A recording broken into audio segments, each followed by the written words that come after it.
Welcome to the channel, folks. Clunkers and Classics. I've already made the video, but I didn't make an intro. So the intro is we're going to get some work done on this 81 Silverado, and it's going to be for sale. Okay. 85 IROC. Got a playlist on the Silverado on all these cars.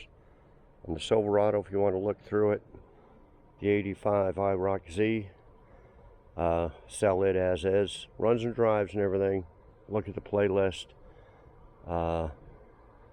It's not completely restored. It'll need other stuff, like some interior work and stuff, to be perfect, but runs and drives. It's for sale. Okay.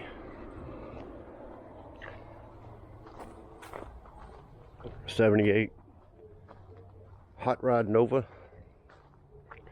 for sale. I'm mentioning it again coming up, but I think I said 3,000 or 32. I've actually spent some more money on it. Bought some other stuff, so you're looking at close to 3,500. Okay, runs and drives, patina, but we got, I don't want to give away too much, but we got a bunch of stuff coming up on this. I've decided to fix it up more.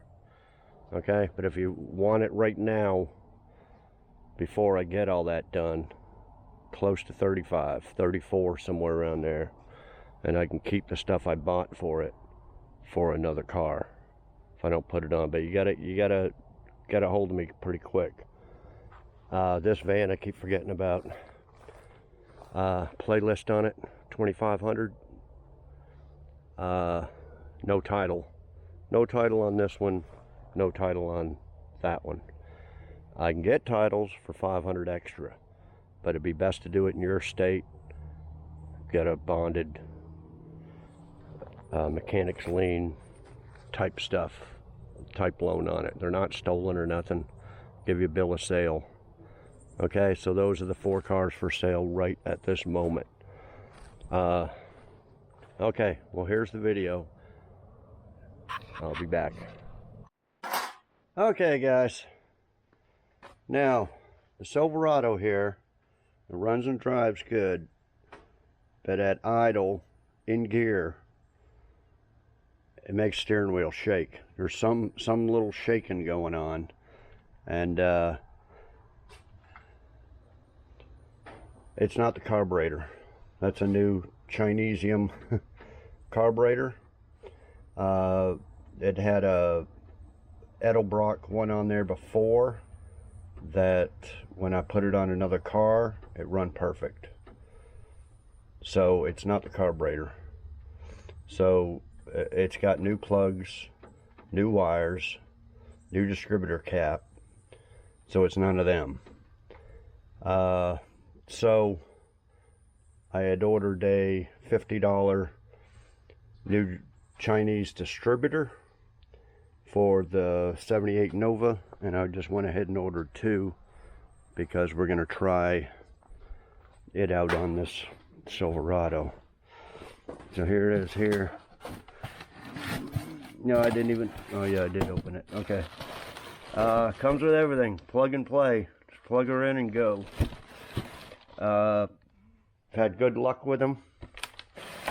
Don't know about long-term use, but anyway, I'll show you what it's doing. And I've got the timing adjusted right at the perfect spot.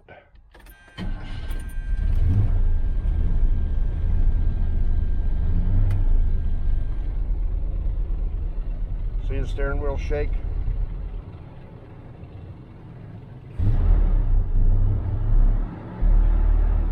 Give it some gas and it stops, and you drive it. I mean, you can feel it a little bit at high idle.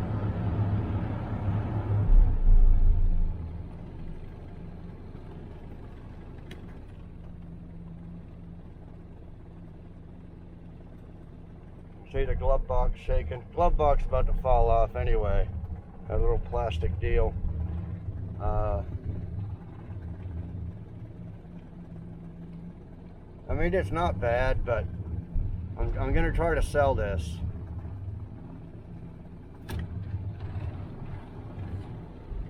Okay. And you adjust the distributor a little bit one way and the carburetor starts popping. You do it the other way, it starts running rougher. So this is like the sweet spot of the of where the distributor can be positioned. Okay, so it's not that. So yeah, we're just going to put that distributor in and see what happens. If it doesn't fix it, it doesn't fix it. I know I'll have a new, a known good distributor that I can save for another project. So yeah, there's no vacuum leaks. You know, it's an old engine that sat up for 10 years. It could have a sticky valve or something making it kind of shake a little bit. But you know, what can you do? You can just try to fix it. But yeah, I'm gonna try to I think I'll put it up for sale, see what happens. It is not perfect, but I don't know if I showed it. I put a new power steering pump on and a new alternator on there, a new carburetor. Now it'll have a new distributor. But anyway, the series is on a playlist on this. Got 2 new tires for the front, painted it up 2-tone. Dash cover, bunch of stuff. So yeah, let me put that distributor on, see what happens, and I'll be back. Okay guys, forgot where I left off on this now. Change the distributor out. What I did, this has had the Chinese carburetor on it, and it did something. I can't remember what it did, but I didn't have a filter on here, and this thing sat up for what, 10 something years, and as usual I just put gas, just like the old Nova, 25 years I put gas in it. And anyway, it got some junk in here, gas, and I took this off to look at the filter, because it, you know, it wasn't running right. So the filter was all gunked up. I don't know how. It should have a factory filter on it somewhere. Probably should change that also. So I put this filter on, some new hoses here, and I didn't have another filter for this, so I just left it out. And I thought, well, should probably put that in there so it gets the right pressure and everything. So I ordered some filters. I got them here, and they actually got a little pressure valve on there. A little thing right in there, and you can just push it in. So anyway, it was all gunked up, and I thought, well, maybe and plus there could be a bunch of shit in the float bowl. So I bought another carburetor, a new one, not just because of that, but for the 78 Hot Rod Nova, because that carburetor, it's an Edelbrock, but the 4-barrel don't open, and I don't know what's wrong with it. I think it's missing some linkage. Somebody monkeyed with it.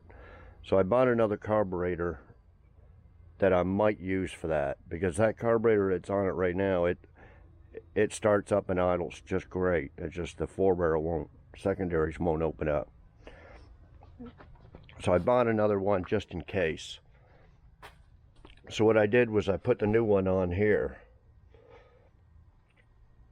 and then I put a filter in the one that was on here, just to eliminate that it doesn't have any trash in the float bowl and screwed something up in there. Got crap in the needle valves and everything. So it runs about the same. So it didn't fix the little shake thing there. But anyway, this the carburetor. You know, it's, to me, it's still new and everything. So I put it back into plastic, and we may use that for the Nova. Okay. So we eliminated the carb problem for the second time. Got new distributor in there. It's got new plugs, new wires, and it still just runs the same. It runs like the 78 Nova. It's just got a little shake to it. And I messed around with other stuff on it.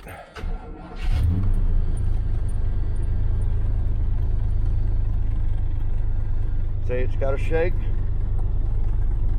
but less of a shake and drive now.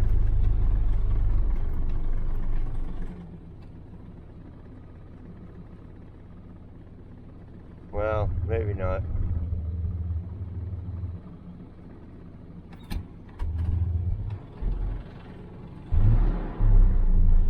It just, there's something wrong with this, and I can't figure out what it is.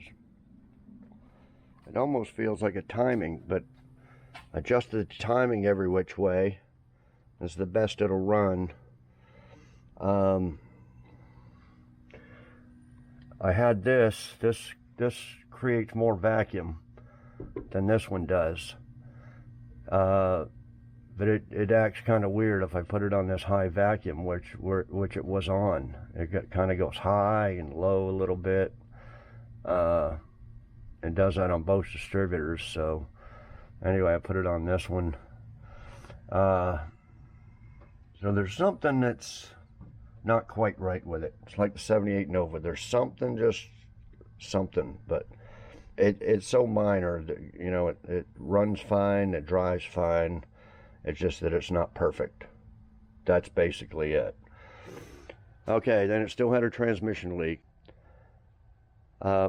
Pretty much figured out it's got to be the speedometer cable. This is the contraption that was on it. I don't know what the difference is or why this thing's here, unless it's some kind of step to, or something to do with the cruise control. I don't know. But I had taken this apart before and gunked it all up and tightened it, and that didn't seem to help. So I took the one off the 84 Silverado parts truck back there. It doesn't have one of these, just the cable direct connects to here in the transmission. But it was too big. The transmission has a different housing for this. So I took the one off of the 78 El Camino transmission, and it fit right in there, perfect. So I put that in there and just screwed the speedometer straight to it. Eliminated all this, because this was all covered in transmission fluid, so it was leaking somewhere in there. So anyway, just topped it off with transmission fluid. Hopefully it won't leak. I'm going to keep an eye on it and check for, say there's a leak somewhere else. So I think that's about it, guys.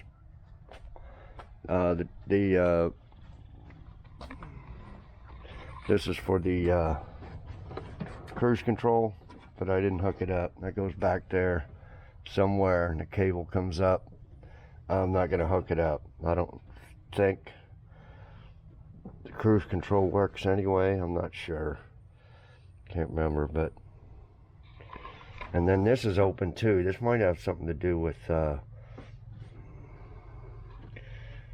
why it's idling a little bit. You know, I hooked up the PCV valve, but you know, this is open here. This is all Not exactly sure where that goes. And then this is open. I blocked that off completely, but maybe I should block this off completely. Put a plug on there, because that comes up. That comes into here. Just eliminate this thing. But then this is going to the vent, to the gas tank. I don't know. There's a plug here. That's a plug there that came on it on the new car. But I wanted to hook up the PCV valve and give it some ventilation on that side. So I don't know. Yeah, take that off. Anyway, so I think I'm just going to wash it, take some pictures, and put it up for sale, because even though it's going to be a 98, 99 today, it'll be the last day of it, and then it's going into the 80s again. So we had kind of a heat wave here the last 3 or 4 days, up to almost 100. And when you go to sell a vehicle, when it's 100 degrees out, people expect that the AC is going to work. That's the first question. Oh, the AC work? No, it doesn't work. I'm going to pay an extra $1,000. I'll go through the system, and I don't say that, but yeah, I don't do any AC work on any of my cars, really. I mean, I tried on the Nomad. You know, if I know what it is, a compressor or something, yeah, I'll do it. I've done that on a few of my cars. But vehicles this old, you don't know where it's going to leak. You know, I've tried the dyes, I've tried other stuff there. I even got a little sensor that beeps, and you put it on there, beep, beep, beep, beep, beep, beep. It's supposed to be for freon leaks. I've tried all that stuff. There's too many false readings. The dye, you know, dyeing the yellow glasses, and I've gone through so much crap with that stuff, trying to get AC systems to work, and they'll still leak, and I don't know where they leak from. You know, you go to change a compressor over, and it's way too much hassle trying to, and time consuming and everything, trying to get an AC system to work on an old 40-50-year-old vehicle. You know, I went through it on the Nomad. I replaced everything: condenser, compressor, dryer, lines, all kinds of shit. And that's what you'd have to do with one of these old cars. You just have to start right over and just buy everything new, and it just ain't worth it. There's not enough money in it. You know, if you're working on a, you know, Barrett Jackson $100,000 '69 Copo Chevelle, yeah, you spend the time and stuff getting it going. And no, I'm not going to buy no aftermarket vintage air or any of that bullshit. It's way too time consuming and expensive to do on old cars, especially when they already come with AC. So you're doing the same amount of work, but then spending thousands of dollars buying the system from them where you already got it all. So anyway, guys, long story short, I don't mess with the AC systems in these cars. I basically just put the compressors and stuff back on. This one was working, I mean, spinning without making noise, but I went through so much crap with these pulleys and power steering pump and alternator. It kept pulling the AC belt on and off, all these belts on and off 20 times. I just left the AC belt in the car there. So anybody that buys it is going to mess with their own AC. Now, I'm not doing it. You're not paying for it. You're not paying the labor and the amount of money to get one of these systems working. Because, you know, I'm not asking no top dollar for this. So anyway, it's a bad time to sell cars in the summer if the AC system ain't working. So once it gets down in the 80s, fall time, yep, you can sell them. And then people won't have to worry about them till next summer. Okay, so I'll get that out of the way. I just wanted to mention that for all these cars here. Well, if people have questions later about AC systems, that's why. Okay, so like I said, my cars just get filthy. Then I'm going to wash it because I want to take pictures of it. And then we're going to advertise it. Before, I couldn't figure out what I wanted to sell it for. I think I see a lot of them advertised that are fixed up and painted and stuff, and they're asking way too, I think way too much. 12, 15,000. So you have to go through, if you're interested in this truck, go through the playlist. It's not a complete everything replaced type restoration. I got new front tires. Back tires are okay, but they're weather cracked. I wouldn't drive them, you know, long distance without replacing them. You know, I have to stop somewhere. If you're going to start replacing all, the build would cost twice as much as it did if I start replacing everything that didn't quite need it. So yeah, just go through the playlist if you're interested. I think this is as far as I'm going to go with it. I have no use for the truck. I like it, but I don't have no use for it. I got, I don't know how many trucks now. 1, 2, 3 trucks and a couple of Jeeps, and this one, so I don't need it. I just bought it because it was cheap, not too hard to fix it. So yeah, let me wash it up, take some pictures. I'll be back when I wash it. It'll look a lot better. But yeah, I think that's as far as I'm going to go with it. Okay, I'll be back. Okay guys, there it is, all washed up. I'm going to put it up for $7,500 and not or best offer. It's $7,500 or keep walking. I think that's probably about half of what one that would be perfect would be worth.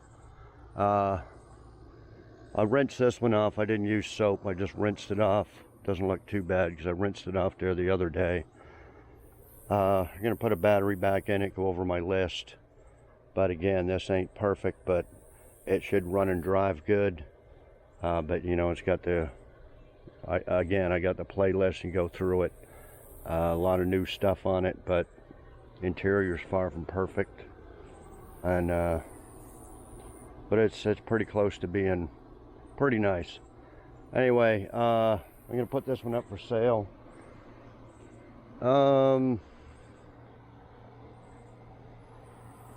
I'll put this one up for like $6,500. See what happens. I'm gonna get it running here in a minute. My last battery just died. My good side post that was in Art's old car all of a sudden went dead. Been charging it. Says replace it. Battery indicator said to replace it.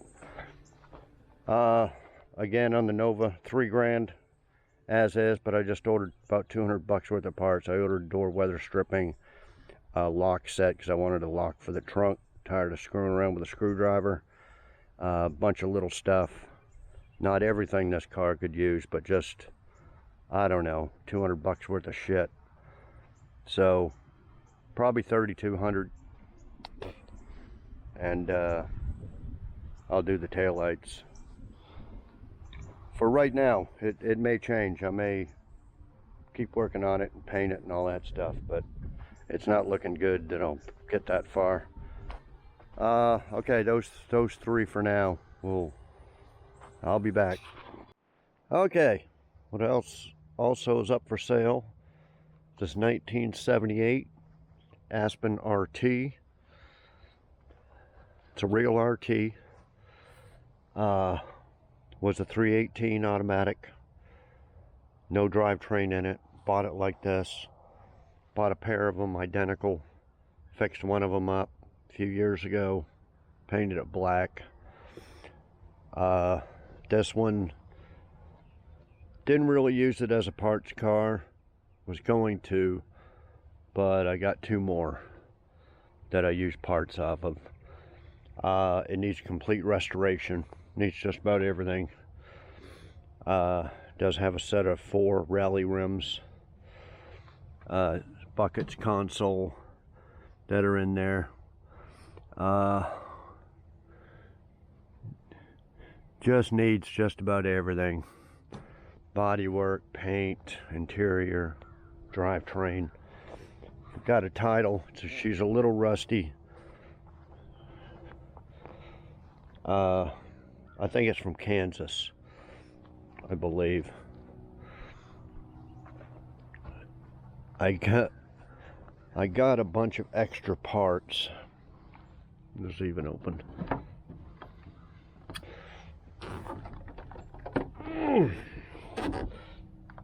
Ah, shit. It always sticks when it sits for a long time. There's a whole bunch of extra parts in the trunk. Double parts, like extra windows. Just tons of stuff that I got from a guy. This door's all messed up. I got another door. I don't know what I did with it.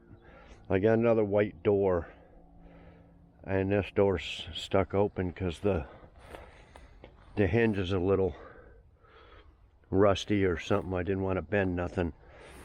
Yeah, I don't know what they did here, but it's all jammed up. But yeah, I got another door. Got the hood laying over here.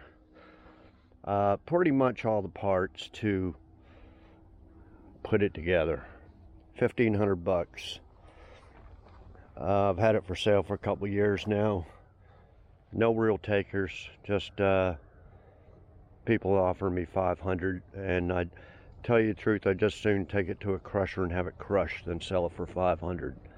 You know, it's just ridiculous. So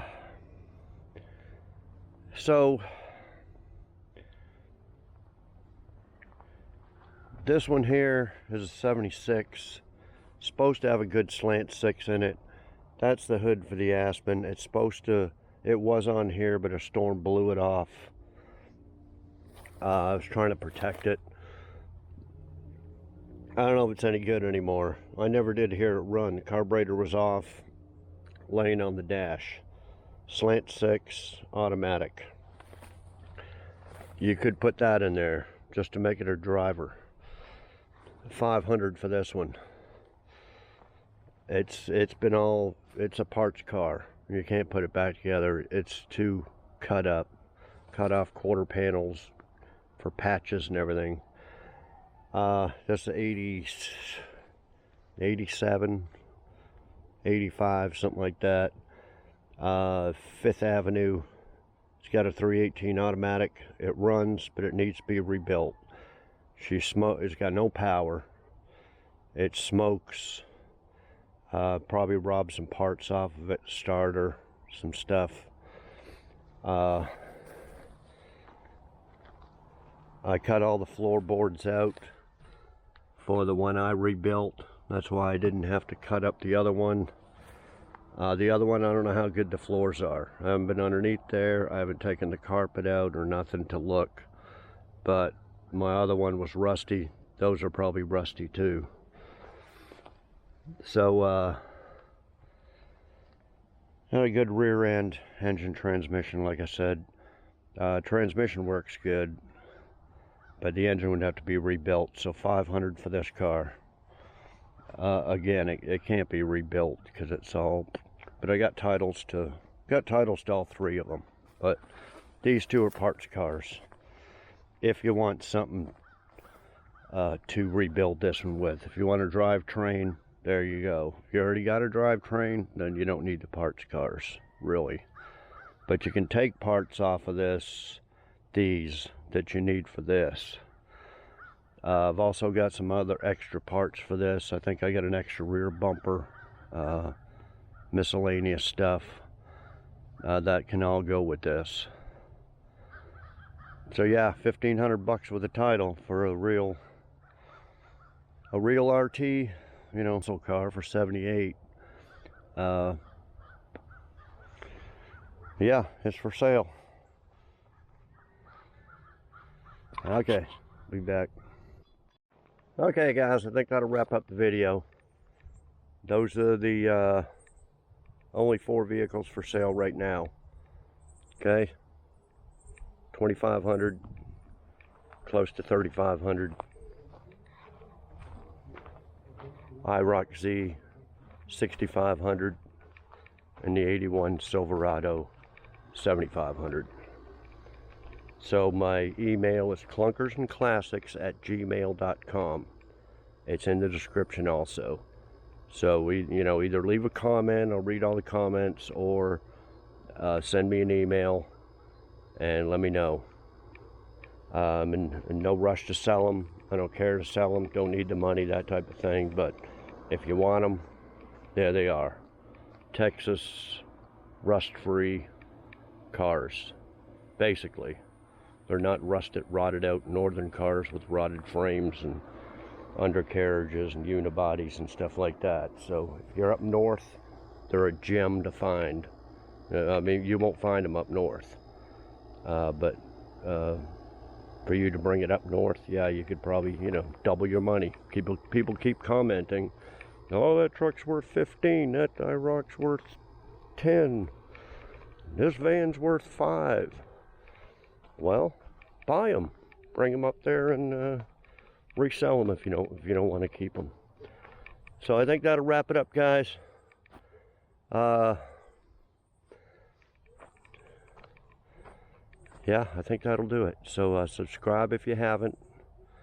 Bottom right hand corner of the screen. Like, comment, share, all that stuff. Got playlists on all the vehicles I talked about. Look through them. Don't say, oh, give me more information. What's that need? What's that? What's Worksman? Don't ask. Just look on the playlist. Click my videos. Use the search feature. Put in whatever. 78 Nova, 88 van. Then the videos will come up. And then you can watch them if you're interested. If you're, just... okay? Because if you watch my videos, I go through every little thing that I know, every little thing that I've done on them, and everything that it needs, okay? So there's no use asking questions. It's just, I've explained everything I can on them, okay? So let me know. If not, like I said, I'll just keep them, do something with them. But okay, thanks everybody for watching. We'll see y'all next video. Oh, and I forgot to mention, I will take trades, okay? Doesn't have to be cash. Take full trade or partial trade. Unfinished projects, completed, whatever, or haven't even started projects. But, it depends. It's got to be worth what they're worth, or more. To me, anyway. But if you're up north, I'm not taking any old car that's been out rotted. Not taking a 69 Chevelle or Camaro that's been completely rotted out with the frame and unibodies all wasted. I'm not doing that. Basically, the frame's got to be good, okay? Not going to take something that's all the pillars and everything rotted out. Nothing like that. But if if you're up north and you got one like that, that's been garage kept or out of the salt, not driven winters, yeah, I'd be interested in it. Body wise, I don't care, if it needs quarter panels, bottom of the doors rusted out, stuff like that. I don't care about that. But the unibody, the pillars, anything structural that's rotted out, I'm not interested in. Frames with holes in them. Okay, what do I like? Basically just Chevys, some Pontiac, the A-body, GMs, Pontiac Le Mans, Olds Cutlass, Buick Skylark, and then of course Chevelles, Camaros, Novas, stuff like that. Just ask me in an email or pictures, send pictures or whatever. As I said, I'll do a partial trade, a 69 Chevelle that's half-assed put together with all the parts to it, with some new parts and boxes in the trunk. Yeah, that might be worth $7,500 to me, so I'd trade it straight across. But if it's, a basket case and it's worth $3,000 to me, then you're gonna have to come up with that car plus $4,500, that type of thing. So we can discuss that in an email.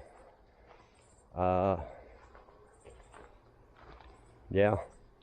Or El Caminos, G-bodies. Not all G-bodies. I don't really like I don't really like the G-body Cutlasses and Monte Carlos and Buick Regals and stuff like that, unless, you know, it's a Grand National or something like that, Hurst Olds, or an El Camino. But other than that, I got that guy in Sherman I bought some cars from, and I bought this from. That's what he likes, and he thinks they're worth a fortune, but to me they're not. I don't like them. Old 80s stuff with all the plastic and stuff that's rotted out. So I guess that's all I can say on it. Cash or partial trade or full trade, let me know. Okay.